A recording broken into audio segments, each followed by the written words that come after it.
So hi guys, I'm here, the Cordes, Mrs. Cordes here. So I would like to share my experience to you guys regarding yung travel namin dito sa Pilipinas. I'm actually now at the hotel, one of the quarantine facilities dito sa bandang Clark, Pampanga. So, but let me share to you from the starting. So, our departure was June 26. That was Saturday sa Dallas Fort Worth International Airport. So, doon pa lang, marami na talagang hinihinging mga documents. So, first, during our check-in, medyo matagal siya.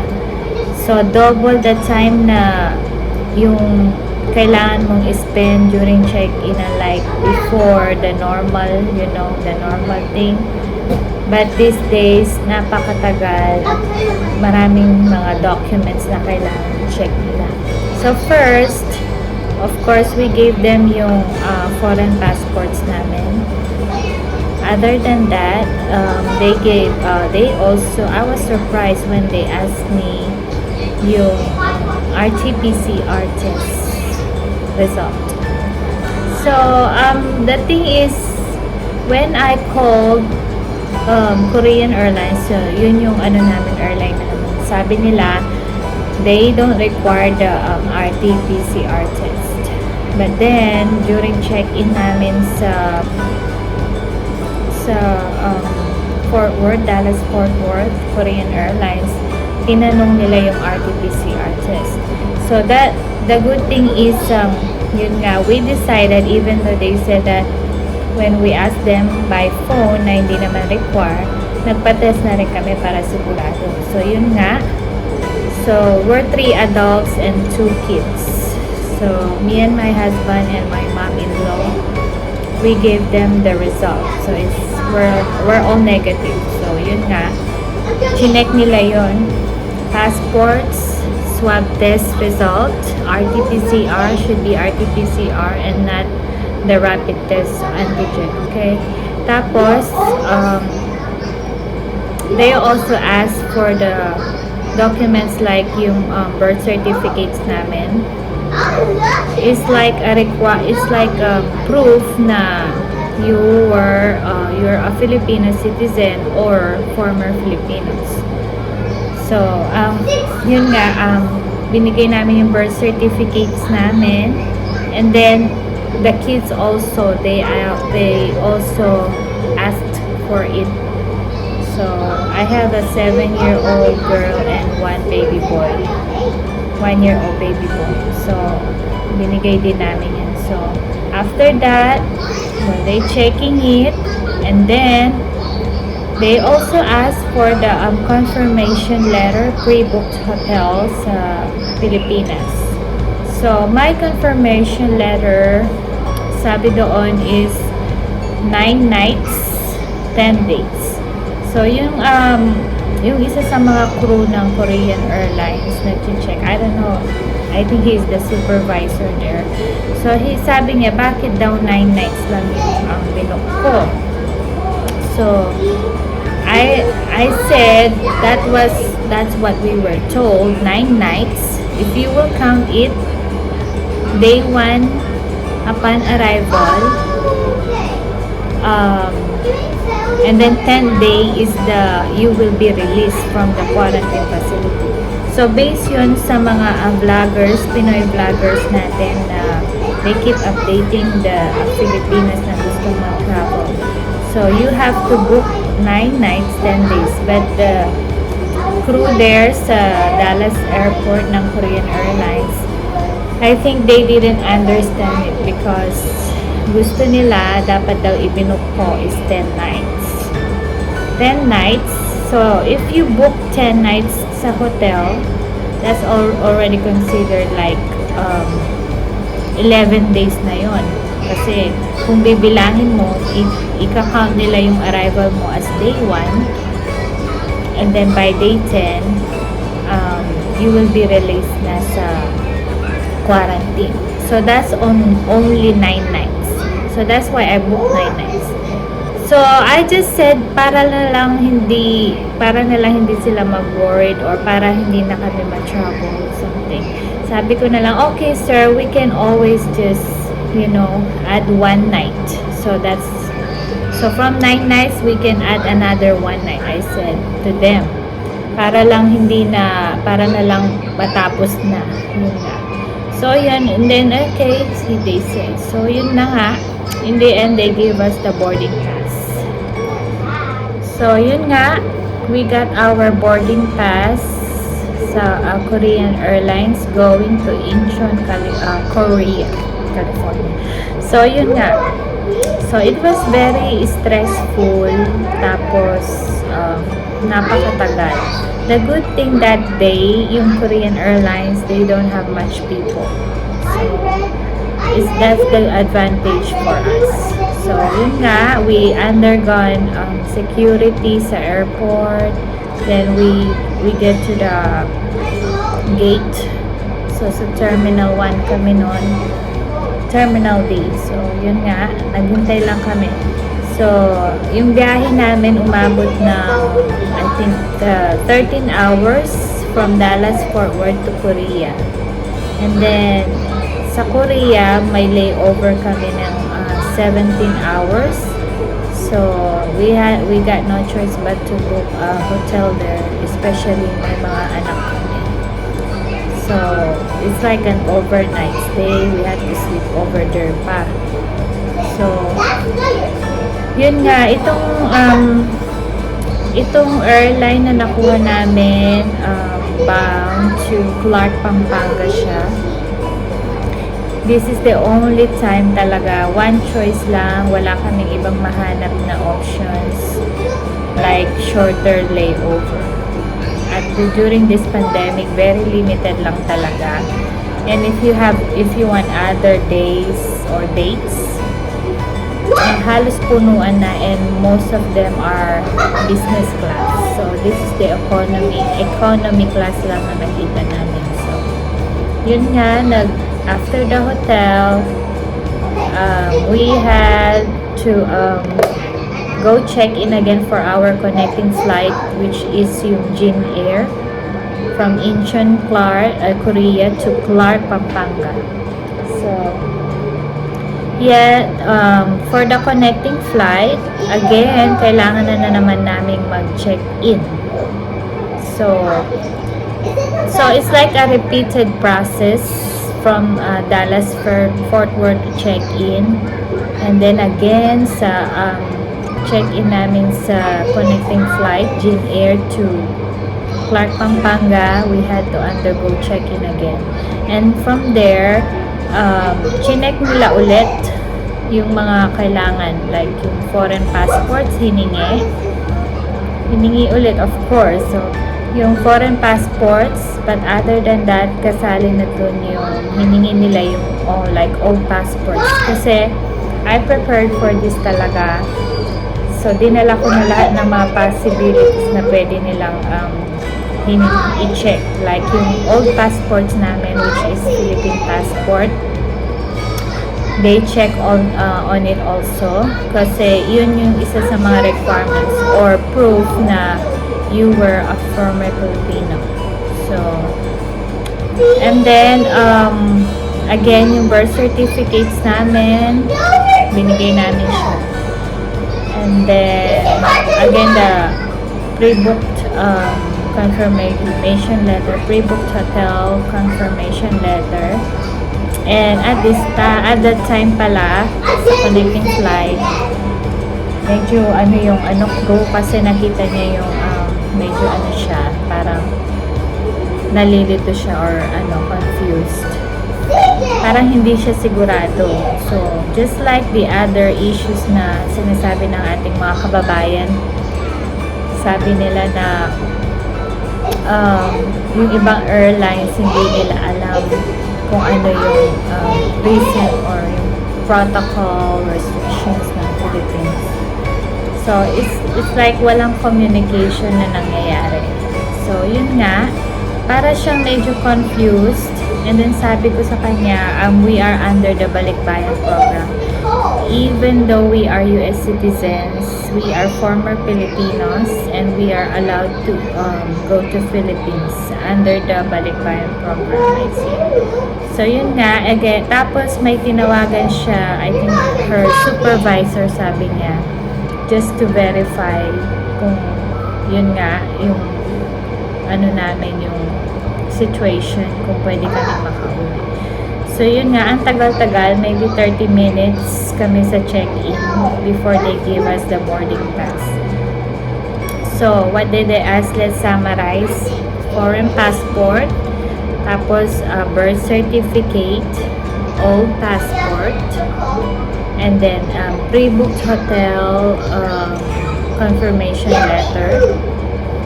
And then other than that, she asked also for the Padlab QR code. So with the Padlab QR code,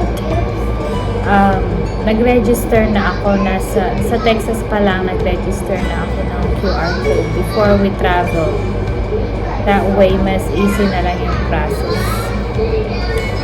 So, yun nga, naghintay kami 30 minutes. In the end, yun, na-print nila yung boarding pass namin. So, yun na. Always nakaka-nervyos,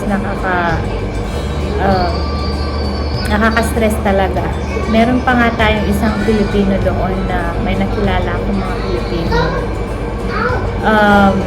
Kasi chinek nila yung hotel niya, wala siya sa list ng mga accredited quarantine facilities. Because yung ano natin, yung mga airport sa Philippines, iba-iba yung mga may kanya-kanyang listahan ng mga quarantine facilities. So yung kababayan natin na isa na yun, I think nag-book siya sa ibang maybe Manila, yung list niya, nakuha niyang list. So ibang hotel. So hindi yung hotel na binook niya, hindi siya accredited sa Clark, around Clark, Pampanga. So if you're landing in Clark, Pampanga, my advice is go to their website, clarkinternationalairport.com, I think.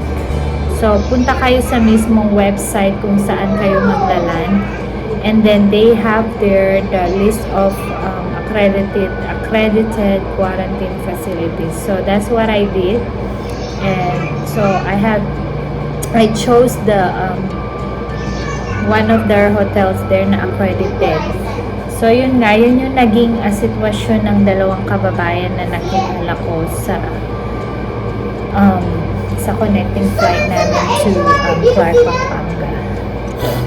So make sure guys, wherever kayo maglaland, again, you check their website and they have their own list of accredited quarantine facilities. So don't go anywhere kasi iba-ibang hotel ang accredited sa bawat airport, okay? Sa Manila iba, sa Cebu iba, sa Clark iba rin. So yun nga yung nangyari.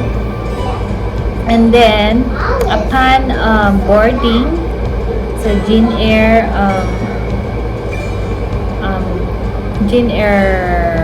airline, sorry, medyo nababangag pa ako eh. So Jin Air, upon boarding there, once everybody settled down and okay na, magbibigay sila ng mga papers, forms to fill up. So yun yung pinaka-hate ko, because sa eroplano hindi ka man lang makapagpahinga, tapos may mga forms ka na kailangang i-fill-upan. Hindi mo pwedeng fill-upan once you get to the airport kasi madidelay ka na, napakarami at napakabusisi. Yung isa sa mga forms na yon, yung health declaration form, it's color yellow.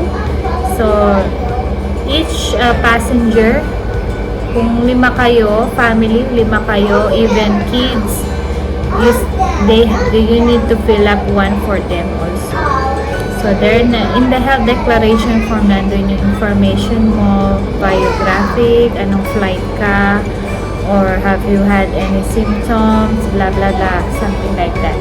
So easy lang naman fill up, and it's just too much, sa aeroplano, imbis na magpahinga ka, may mga gagawin kang forms. Fifilapan. So, health declaration form. Tapos, they gave us also the oath of for undertaking. So, it's like an oath that you have to undergo IATF policies like quarantine, blah, blah, blah. So, yun. And then, the third one, they give us a paper like yung, what was it? Yun yung yung like COVID-19 case investigation form. So, finilapan ko yon, and may tinatanong doon na kung ano-ano, may sintomas ka ba, cough and fever, tapos may mga discharge sa, that you're discharged na ba, sa, parang just in case na magka-COVID ka, parang that's the purpose of that paper. So, I just fill up which is applicable for us. So, makikita nyo naman yun. And then, so I filled up 5 forms for each. Because 5 family kami, I filled up for everybody. Tapos, of course, yung declaration forms, custom. So, yun, normal na ginagawa yun pag nagtatravel ka.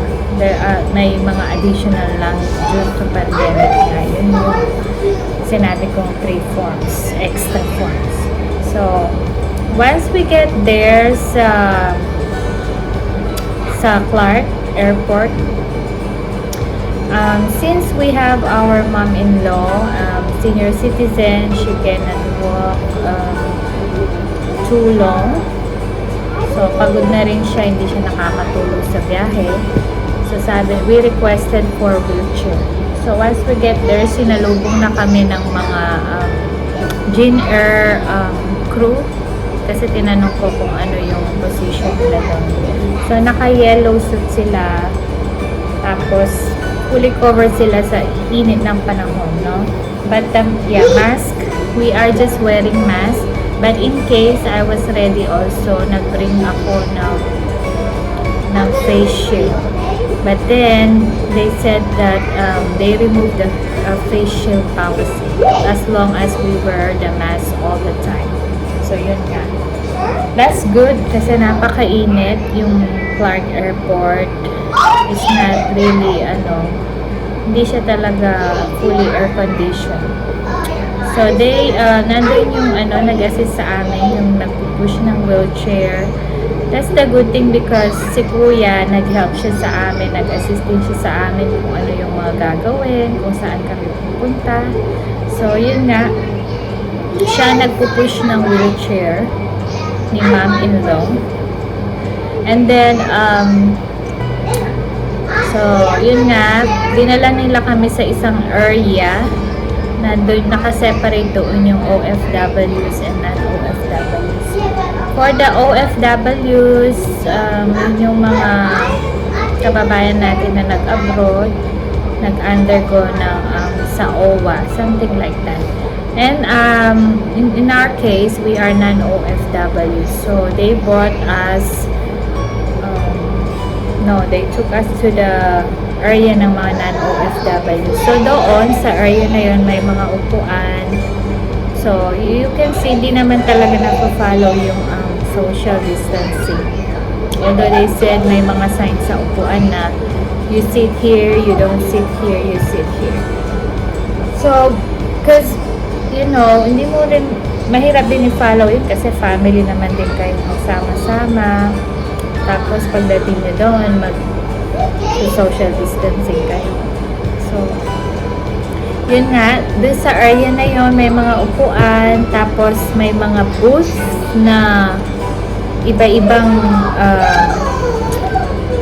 parang iba-iba silang dito sa booth na to, nandito yung padlab. Sa other booth, nandun naman yung Bureau of Quarantine. And then, the third booth, 3 booth ang pinuntahan namin. The third booth, nandun yung verification, hotel verification, something like that. So, yun, inassist kami ni Kuya. Sabi niya, okay. Tapos, may lalapit sa'yo na mag-i-interview. So, yung dun sa magi-interview, sila yung verify, health verification. They will interview you kung ano yung kung meron ka bang sakit, may symptoms ka ba. Yun. Tapos, that's the one, you gonna give the health declaration form. So, we give the health declaration form and interview kami. Isa sa mga tanong nila if you are fully vaccinated. Yes, we are, I said. Me and my husband and my mom-in-law, we are fully vaccinated. So, I'm just wondering bakit nila tinatanong, but then we still have to undergo the 10-day quarantine. So,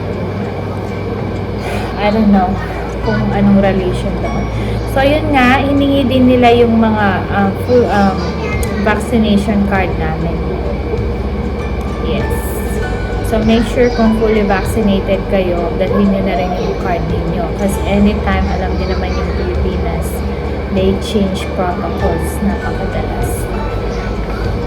So, yun nga, tinanong nila kami, simple, quick interview lang naman yun. And then, we went to the Bureau of Quarantine. Doon, tinanong nila kami kung ilang rooms ang binook namin. Sabi ko, 2. Kasi, I need to stay with the kids, 2 minors sa isang room, and then mom-in-law and my husband will stay together. Because my mom-in-law, she cannot be by herself. So, I explained that to them, sabi. So, they have signed a waiver na nagsasabi doon na if ever isa man sa amin na magka-COVID, we have to be isolated also together, all of us. Pero wag naman sana, of course. So, yun nga, yun ang sinasabi dun sa waiver. I had to sign 2 waiver because 2 rooms ang binook namin. Nag-sign ako and yung husband ko. So, what else? After namin sa Bureau of Quarantine, pumunta kami sa isang booth. Parang they just wanna verify yung sa hotel. They check again the hotel. They ask for the passports and for the hotel confirmation letter also. Yun lang. Tapos chinek nila kung ano yung email ko. Those things. And then after that, the swab test booth. You have each swab test is 4,000 pesos. So at that time, I was already registered sa PadLab. Before we travel, nag-register na ako sa PadLab. So I gave them the QR code and then they asked for my passport. They fill up some papers and then they schedule the test there. So each person, we're 5 people, we had to pay like 20,000 pesos. At that time, of course, wala pa kaming Philippine peso. Meron din doon na exchange booth. Pwede kang magpapalit from dollar to peso. So, yun, nagpapalit ako and then you have to pay there at that time also yung yung swab test. RT-PCR swab test. So, yun, and then they gave us some papers na kailangang fill-upan.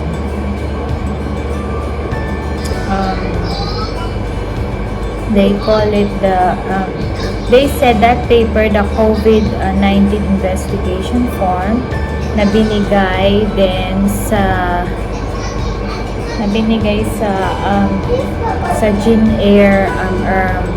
Jin-Air pa lang. Sabi nila, you don't have to fill it up at that time. We can fill it up while we are here in quarantine sa hotel. So they gave us those papers and the receipt for the swab test. So they said that on the 7th day, pupunta sila dito sa quarantine hotel. They will do a swab test on us. Imagine mo, even 1-year-old kid, they will do it. And even my 7-year-old, I thought they said that hindi na gagawin, hindi na kailangan sa bata. Pero they said they still gonna do the test. So, yun nga. 7th day, pupuntahan nila kami dito sa hotel para i-swab test. And then, maybe 2 to 3 days, nandun na yung results. So, that's exactly 10th day quarantine. Then, you can be released na. They gonna give us, they said the result will be sent to our email address. So, I give them only one email address for everybody na with my family para hindi magulo. So, yun nga. Sobra. Grabe talaga. Grabe.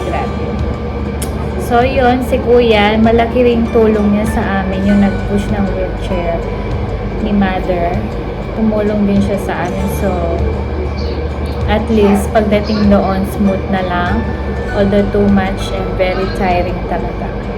So, I hope nakatulong ito sa inyo. And, finally, yun nga, nandito na kami sa Pinas. As you can see, I'm at the hotel na. Actually, this is my 3rd day. This is our 3rd day quarantine. And halos mabaliw-baliw na ako dito. Napakahirap talaga. Para kang preso. And then they said that they cannot come in para maglinis. So, I'm actually the one cleaning this up. I don't know. I think it's per hotel. Depende sa hotel kung anong policy nila. Itong hotel na nakuha ko, I don't know. Hindi ko gusto yung nila policy. So, kung kailangan mong maglinis, ikaw na ang bahala. Kasi sabi nila bawal daw silang pumasok.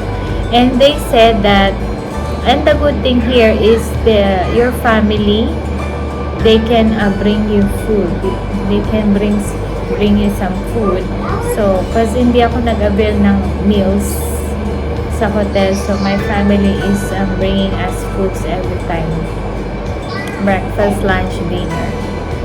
So, that's the good thing there. And then, anong nangyayari is, like me, if they brought the food, my family brought the food, like for example, I have to divide it to other room kasi sa other room nandun yung husband ko tsaka mom-in-law.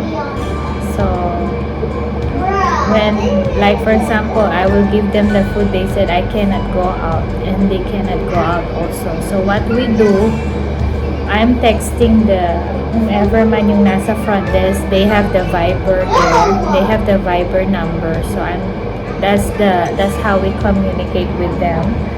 Like, if we need to ipaabot yung food dun sa asawa ko, then sila yung mag-aabot. Bawal kami lumabas. So, ganun yung situation ngayon namin. Napakahirap kasi imagine, dito ka lang sa room na ito for 10 days. Halos mabalik-baliw na ako. Kaya ito, gawa na lang ako ng video. Makakatulong pa ito sa inyo yung experience ko. Ano pa ba? Kung mayroon lang kayong questions, yung kaya kong sagutin, comment lang kayo below. Okay? So, I'll try my best na masagot yung mga questions nyo. Yung kung ano yung nalalaman ko. Okay? So, I think yun lang. And then, maybe I will make more videos regarding sa swab test and the rest of my days, my experience. Okay? See you guys. Thank you for watching. Bye.